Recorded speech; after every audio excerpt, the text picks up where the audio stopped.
Los hombres y las ruinas. Julius Evola. Capítulo 4. Estado orgánico, totalitarismo. En la confusión intelectual que caracteriza a nuestra época, la fórmula del antitotalitarismo juega un papel notable. Es utilizada sobre todo por las democracias, en especial cuando tienen ambiciones liberales. El punto de referencia aquí es esencialmente el concepto informe y confuso de libertad individual, del cual ya hemos hecho la crítica en el capítulo precedente. También se encuentran mezclados en esta fórmula elementos muy diferentes, como lo muestra el hecho de que se esté obligado a distinguir inmediatamente, aunque de manera muy sumaria, entre un totalitarismo de derechas y un totalitarismo de izquierdas. Ahora bien, en las corrientes de que se trata, es claro que la mayor parte del tiempo, el totalitarismo sirve únicamente de falso objetivo, de la misma manera que es cómodo para los marxistas y comunistas escarnecer con el nombre de fascismo todo lo que no corresponde a su ideología, al igual que por razones técnicas, la confusión es hoy mantenida respecto al totalitarismo por los ambientes políticos de los que acabamos de hablar, en aras a desacreditar y volver odioso el concepto tradicional del verdadero Estado. Para acabar con este equívoco, conviene establecer una distinción fundamental, la distinción entre Estado totalitario y Estado orgánico. No es para hacer concesiones al adversario, sino porque creemos un deber no colocar en el plano de la terminología del concepto político tradicional que defendemos, el totalitarismo.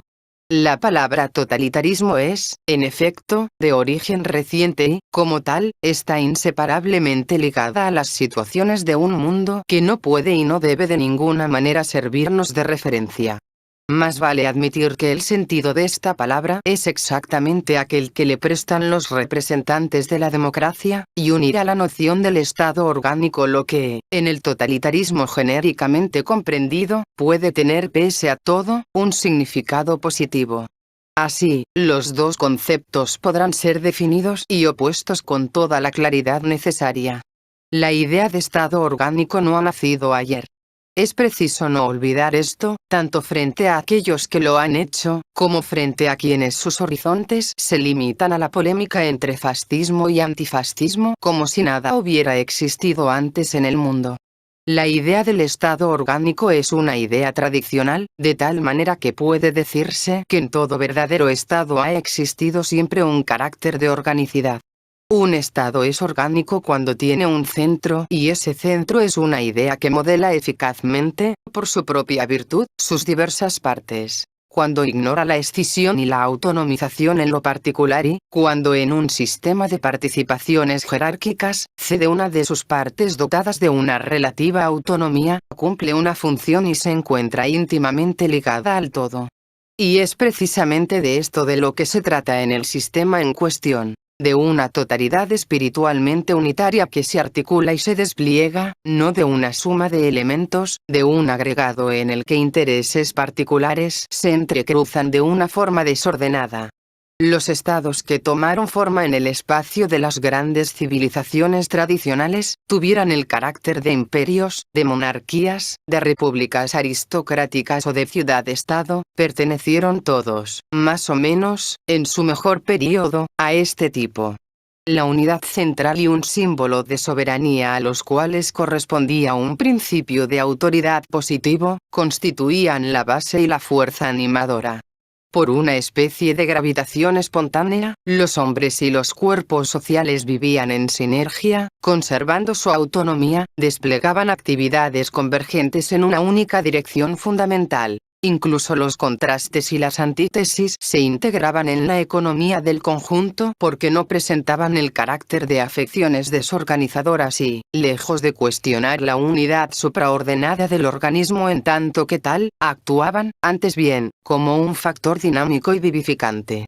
Incluso la oposición en el sistema parlamentario inglés del primer período refleja un significado de este tipo, se podría decir. His Majesty's Most Loyal Opposition, que desapareció totalmente en los regímenes parlamentarios partitocráticos ulteriores. Basta leer a un Vico y a un Fustel de Coulanges para comprender el poder que ejerció en la antigüedad, el ideal orgánico.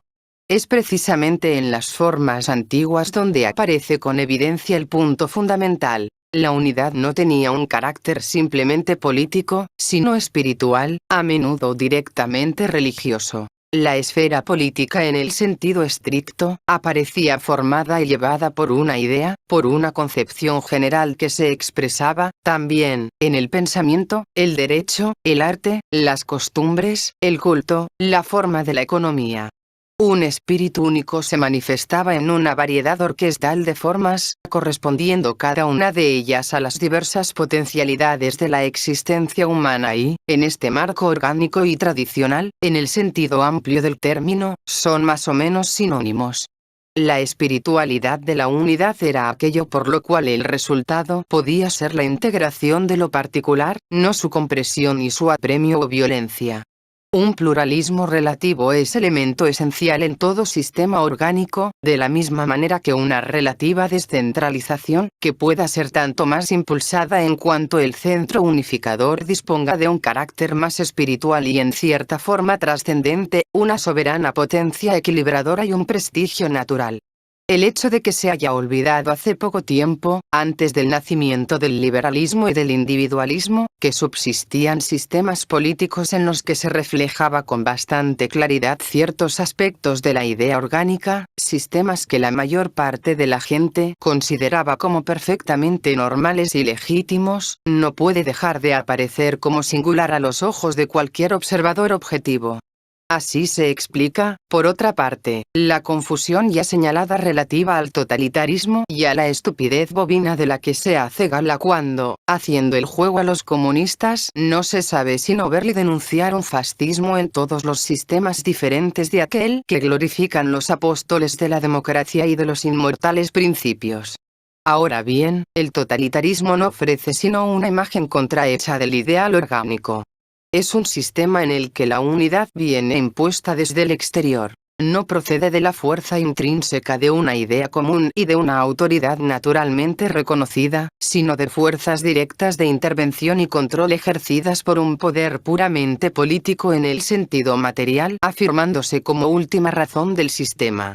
Por otra parte, el totalitarismo implica una tendencia a la nivelación, una aversión por la autonomía parcial, por todo grado de libertad, por toda especie de cuerpo intermedio entre el centro y la periferia, entre la cumbre y la base.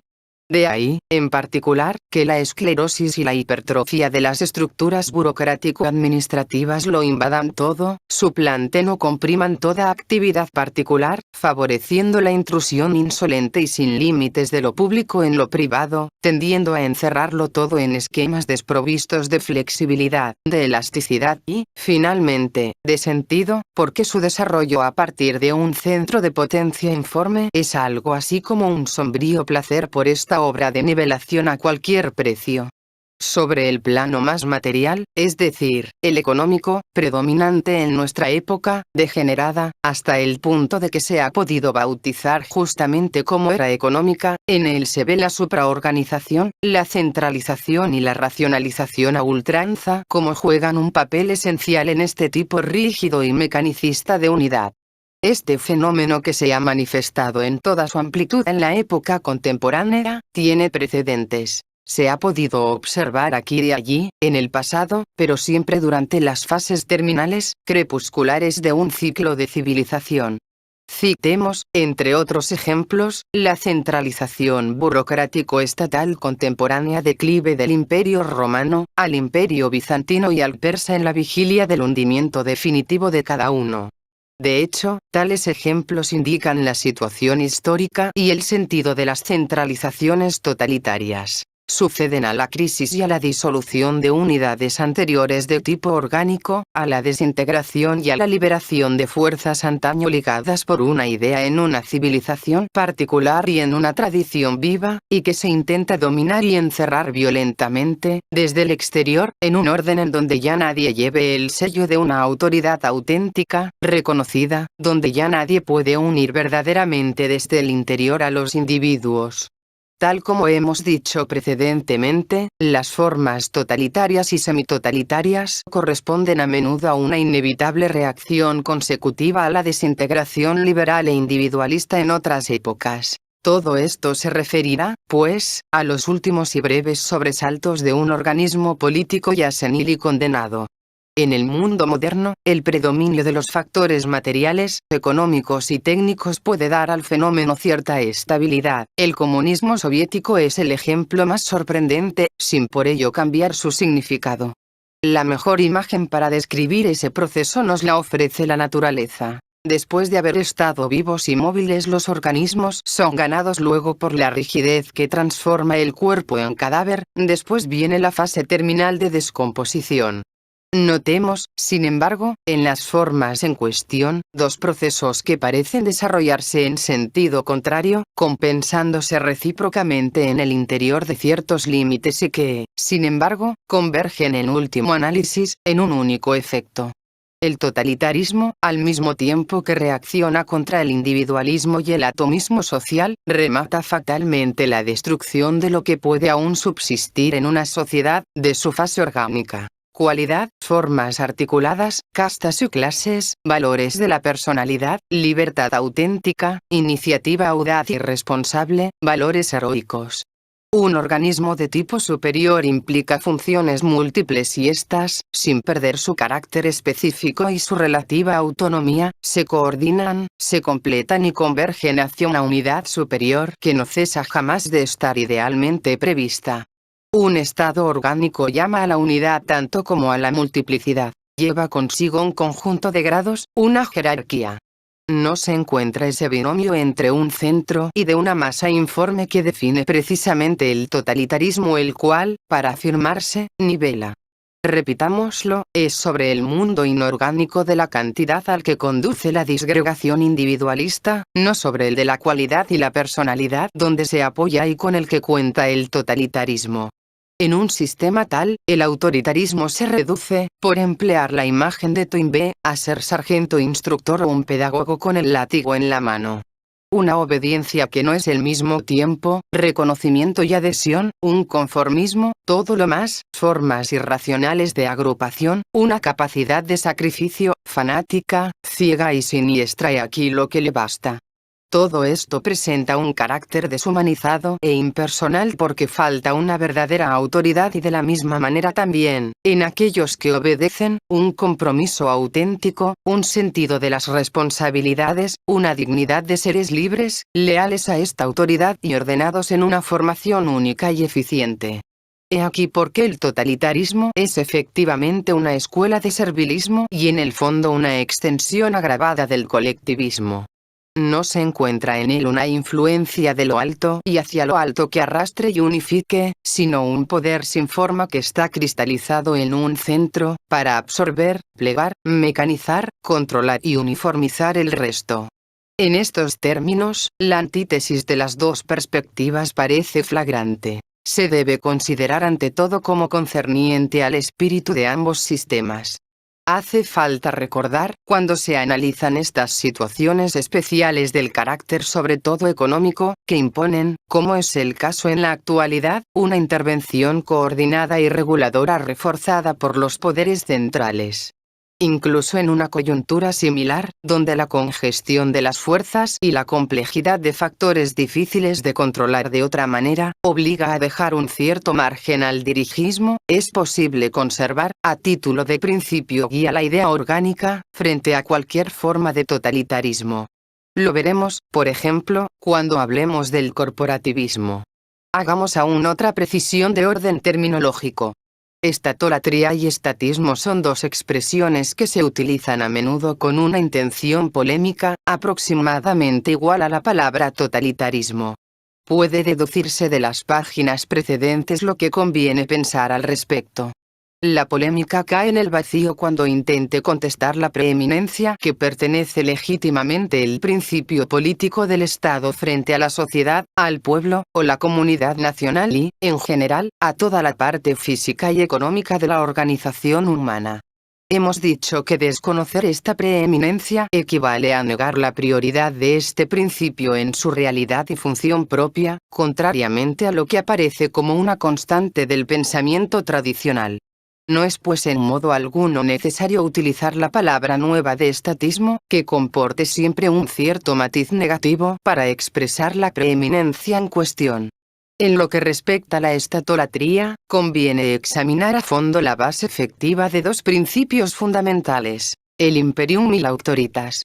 Aquí la situación difiere totalmente, según que se divinice lo que es profano y que se le confiera un carácter absoluto o que, por el contrario, la realidad política se encuentre legitimada también por referencias espirituales y, en cierta manera, trascendentes. No es sino en el primer caso en donde existe usurpación y fetichismo y donde puede hablarse de estatolatría. Esta entra así en el mismo marco que el totalitarismo. Su límite es la teología mística del Estado totalitario omnipotente, fundado sobre la nueva religión terrestre del hombre materializado. Por el contrario, la concepción orgánica presupone en la base de la autoridad y del mando una trascendencia, algo que tiene de arriba falto, de lo cual estarían inmediatamente ausentes las conexiones inmemoriales y sustanciales de las partes con el centro, el orden interno de libertades individuales, la inmanencia de una ley general que guíe y sostenga sin obligar. Finalmente la disposición supraindividual de lo particular, sin lo cual toda descentralización y articulación acabaría por constituir un peligro para la unidad del todo. Es necesario reconocer que hoy, habida cuenta del clima general de materialización y desacralización, no es fácil indicar soluciones conformes a esta segunda perspectiva, pero es un hecho que la realidad política moderna ha conservado vestigios nada despreciables que parecerían absurdos en ausencia de cualquier referencia a lo sagrado. Tal es el caso, por ejemplo, del juramento. El juramento trasciende las categorías del mundo profano y laico. Ahora bien, vemos estados modernos, estados democráticos, laicos y republicanos, pedir juramento e incluso hacerlo obligatorio. Vemos a magistrados, ministros, soldados, prestarlo, lo cual es absurdo, incluso un sacrilegio cuando el Estado no encarna el principio espiritual. Se trata ahí precisamente de estatolatría. Cuando la noción de lo que significa verdaderamente un juramento está totalmente perdida, ¿cómo se puede consentir en jurar? ¿Cómo se puede hacer jurar, si el Estado no es nada más que lo que quieren ver las modernas ideologías iluminadas? Una autoridad secular, o el liche obrigkeit, según la fórmula luterana, no tiene nunca el derecho, en tanto que tal, de exigir un juramento. En contrapartida, el juramento aparece como un elemento esencial, normal y legítimo en las unidades políticas de tipo orgánico y tradicional. Tal era, ante todo, el caso del juramento de fidelidad considerado como un verdadero sacramento, sacramentum fidelitatis. La importancia que revestía en el mundo feudal, por ejemplo, es bien conocida bajo el signo del cristianismo, sobre todo, constituyendo el compromiso más terrible. Un historiador ha escrito que hacía mártires de aquellos que sacrificaban su vida para permanecerle fieles y condenados de aquellos que lo violaban. Hay otro punto que no deja de tener analogías con el que le precede. Se ve frecuentemente reaparecer, en las ideologías de tipo comunitario y democrático, la idea de sacrificio y de servicio, el altruismo, la subordinación e incluso el sacrificio del individuo a un interés general. Todo esto se ha convertido, con más o menos retórica, en consignas y eslóganes. Se trata aquí también de una sociolatría, de una estatolatría y en cualquier caso de un fetichismo. Hace falta preguntarse qué sentido pueden tener esos llamamientos en el marco de una organización cuyos fundamentos son, por hipótesis, puramente positivos y contractuales. Ciertamente, la capacidad de sacrificio reviste a veces formas instintivas y no reflexionadas, irracionales, hasta el punto de que se manifiesta incluso en los animales. El sacrificio de una madre por su hijo pertenece a este tipo de sacrificios instintivos y naturales. Pero estas propensiones se sitúan más allá del plano donde se define el concepto de persona y así pues más allá del plano político en el sentido propio del término. La forma de la cual las cosas se presentan en este terreno ha sido puesta a la luz por Ofler, gracias a una comparación muy adecuada. En una sociedad por acciones que represente precisamente el tipo de una comunidad de intereses funcionando bajo bases puramente contractuales y utilitarias, exigir que uno de los accionistas se sacrifique poco o mucho en el interés común y, más aún, en el interés de cualquier otro accionista, es un puro absurdo. El conjunto, el elemento común, tiene por fundamento y única razón suficiente, el interés utilitario del individuo. Pero no sucede de otra manera en una sociedad o en un estado privado de toda consagración espiritual, de cualquier dimensión trascendente. Cuando un estado de este tipo exige actos fundados sobre otro principio que el del puro beneficio individual o sobre motivaciones subjetivas, afectivas o pasionales, no puede tratarse más que de fetichismo, de estatolatría o de sociolatría. Y los sucedáneos a base de estado ético o de otras nociones similares no sirven para nada en sus confusas identificaciones dialécticas del individuo y de lo universal que se reducen a juegos de mesa especulativos porque solo puede valer para el conjunto un concepto exclusivamente laico y humanista. Y aquel que no se contenta con palabras se encuentra solo en la base de la ética inmanente y universal, poco menos que nada, o peor aún, una retórica al servicio del sistema.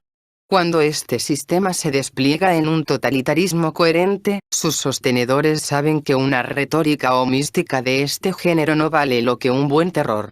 En este caso, cada cual ve exactamente de qué se trata y la liquidación así operada de la mitología idealista de la cual se rodean las formas políticas íntimamente desacralizadas, constituye, en suma, un realismo purificador.